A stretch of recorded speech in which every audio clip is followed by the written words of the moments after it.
وزیر داخلہ رانا ثناء اللہ نے کہا ہے کہ سائفر ڈرامے پر سیکرٹ ایکٹ کے تحت چیئرمین پی ٹی آئی کے خلاف کارروائی ہونی چاہیے۔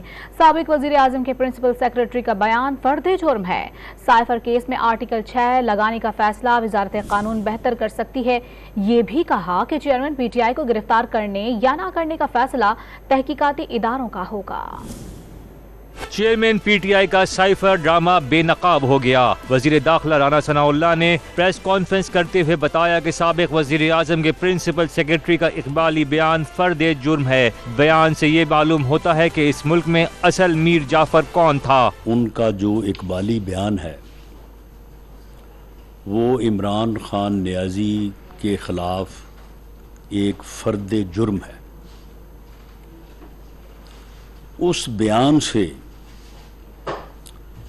یہ معلوم ہوتا ہے کہ اس ملک میں اصل میر جعفر کون تھا۔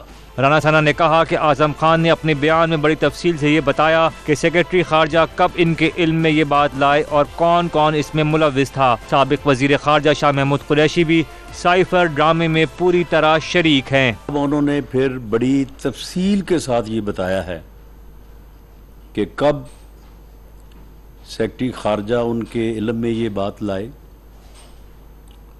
اور اس میں اور کون کون ملوث تھا۔ شاہ محمود قریشی صاحب جو ہیں اس میں پوری طرح سے وہ پارٹ اینڈ پارسل ہے۔ وزیر داخلہ نے کہا کہ ملک کے خلاف سازش کرنا قابل سزا جرم ہے۔ سیکرٹ دستاویز کو ظاہر کرنا اور ذاتی مفاد میں استعمال کرنے پر سیکرٹ ایکٹ کے تحت کارروائی ہونی چاہیے۔ رانا ثنا نے کہہ دیا کہ سب سے پہلے تو سائفر برآمد کیا جانا چاہیے۔ چیئرمین پی ٹی آئی کو گرفتار کرنے یا نہ کرنے کا فیصلہ تحقیقاتی اداروں کا ہوگا۔